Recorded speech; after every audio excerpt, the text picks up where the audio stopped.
अस्सलाम वालेकुम। सो इंसेट के टाइप में से इंसेट की मेडिसिन में एक और मेडिसिन हम पढ़ रहे हैं आज, उसका नाम है टोलमीथेन। तो इसका भी जो वो है क्लास, वो भी इंसेट ही है। तो आइए इसको देखते हैं। Welcome to our presentation on tolmethane. Tolmethane is a potent non-steroidal anti-inflammatory drug. Stand is a cornerstone in pain management and inflammation reduction. Trusted for its efficacy, Tolmethane is a go-to medication for elevating various conditions from arthritis to musculoskeletal disorder. अच्छा, तो हम टोलमेटिन के बारे में हमें पता है कि ये भी इंसेट के ग्रुप से इसका ताल्लुक है, और ये भी पेन मैनेजमेंट और इन्फ्लेमेशन के रिडक्शन के लिए यूज़ होता है। मोस्टली हम इसको अर्थराइटिस से लेकर मस्कुलोस्केलेटल के लिए हम मस्कुलोस्केलेटल जो भी डिसऑर्डर्स हैं मसल से रिलेटेड, उसके लिए हम यूज़ करते हैं। So throughout this presentation, we will explore tolmetin mechanism of action, its versatile range of application, available dosage form, recommended daily doses, and potential side effects. सही है। How it's paramount to stress the importance of using tolmetin under the guidance of a healthcare professional to ensure safe and effective treatment. Join us as we unreveal the essential aspect of tolmetin. जी ना, हम बार बार हर video में ये कहते हैं कि हम जितनी भी मेडिसिन लेते हैं we should take under the supervision of any health related person, जैसे कोई फार्मासिस्ट हो गया, डॉक्टर हो गया, क्योंकि हर मेडिसिन की बहुत ज़्यादा साइड इफ़ेक्ट्स होते हैं। सही है, तो आए इसको हम देखते हैं, उसके एसेंशियल एस्पेक्ट ऑफ टोलमेटिन को हम स्टडी करते हैं। जैसे हमने उसमें पढ़ा इंट्रोडक्शन में कि हम इसका मैकेनिज्म ऑफ एक्शन पढ़ते हैं, साइड इफेक्ट वगैरह। तो सबसे पहले इसका मैकेनिज्म ऑफ एक्शन देखते हैं। Tolmetin mechanism of action involve inhibition of cyclooxygenase enzymes, particularly COX 1 and COX 2। ये दोनों नॉन सेलेक्टिव है, कॉक्स 1 और कॉक्स 2 दोनों एंजाइम को इनहिबिट करते हैं। यही enzyme, these enzyme are responsible for the producing prostaglandin which are lipid compound involve in inflammation, pain and fever. By inhibiting COX enzyme, tolmetin reduces the production of prostaglandin, thereby decreasing inflammation and elevating pain.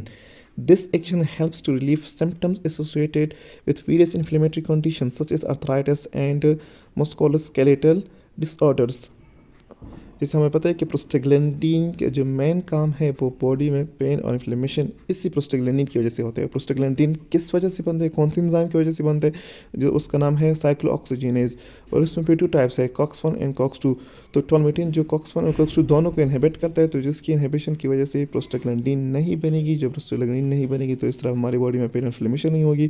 तो ये अपना इस तरह जो हमारी body में arthritis और muscle disorders, कोई मसल या स्केलेटल डिसऑर्डर जो होंगे उसकी पेन में हम इसको इजीली यूज़ कर सकते हैं, मतलब इजीली हमें कंफर्ट मिल जाती है। अच्छा, इसकी यूजेस हैं, अर्थराइटिस मैनेजमेंट है, ऑस्टियोआर्थराइटिस ट्रीटमेंट है, इन्फ्लेमेटरी डिसऑर्डर रिलीफ है, पेन मैनेजमेंट है, other conditions like post operative pain management हो गया और डेंटल पेन हो गया। सही है ना, इस तरह टिश्यू पेन हो गया, सबके जितने भी हमारे बॉडी में पेन सेंसेशन होगी उसको स्टॉप करने के लिए हम टोलमेटिन जो है लेते हैं। अच्छा जी, उसके डेली डोज है, इनिशियली हम स्टार्ट करते हैं 400 mg 3 टाइम्स अ डे, और इसकी मेंटेनेंस जो डोज है, मतलब हम इसको जब मेंटेन रखते हैं तो वो है 600 to 1800 mg orally in 3 divided doses. सही है ना, और मैक्सिमम जो डेली डोज है वो 1800 mg पर डे है। अच्छा, जो इसके डोजेज फॉर्म है हमारे पास इस common available in oral dosage form. Oral dosage form में मोस्टली अवेलेबल है, टिपिकली इज टेबलेट और कैप्सूल हैं। This dosage form allow for convenient and accurate administration of the medication according to prescribe dosage regimen. अच्छा, ये हमारे पास tablet और capsules के डोजेज फॉर्म अवेलेबल हैं, और ये जो हम डोजेज फॉर्म है ये अलाउ करते हैं एक्यूरेट एडमिनिस्ट्रेशन ऑफ मेडिकेशन, मतलब जितना हमें प्रिस्क्राइब किया हो कि हाँ 600 ले ले, 1800 mg ले लें, तो मतलब हम इसी के थ्रू से, इसी जो डोजेज फॉर्म हमारे पास अवेलेबल है इसी की वजह से हम एक्यूरेट ले सकते हैं। अच्छा, इसके जो साइड इफ़ेक्ट है वो, इसकी जो मेन कॉमन साइड इफ़ेक्ट है उसमें है गैस्ट्रोइंटेस्टाइनल डिस्कम्फर्ट, जिसमें आ रहे हैं नोज़िया, स्टमक पेन और इंडाइजेशन, और अदर पोटेंशियल साइड इफ़ेक्ट हमारे पास आ रहे हैं headache, dizziness and skin rashes. In some cases, Tolmetin may also cause more serious side effects such as gastrointestinal bleeding, kidney problem और cardiovascular issues। Thank you so much. I hope आप लोगों को अब टोलमेटिन के बारे में थोड़ा बहुत अंदाज़ा हो चुका होगा। सो इंशाल्लाह हम नेक्स्ट वीडियो के साथ आते हैं, तब तक के लिए अल्लाह हाफिज़।